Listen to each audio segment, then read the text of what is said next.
C'est la reprise pour le TVB. 4 mois après le titre de champion de France remporté face à Paris, la plupart des joueurs ont retrouvé la Touraine pour la traditionnelle présentation de l'équipe à la guinguette de Roche-Corbon.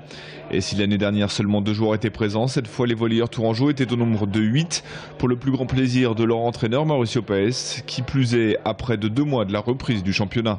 C'est une chance de pouvoir travailler cette année un peu plus en tranquillité, en sachant qu'en plus après, la saison va être très dense. On a un championnat vraiment très intéressant, on a une Ligue des Champions.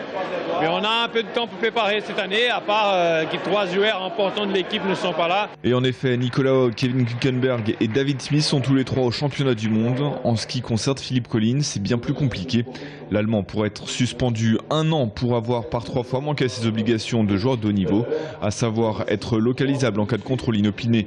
En attendant le retour, Mauricio Paes va pouvoir s'appuyer sur ses recrues, Bartos, Bazin, mais surtout Oleg Antonov, arrivé tout droit d'Italie et qui a posé ses valises en France il y a seulement 2 jours. La première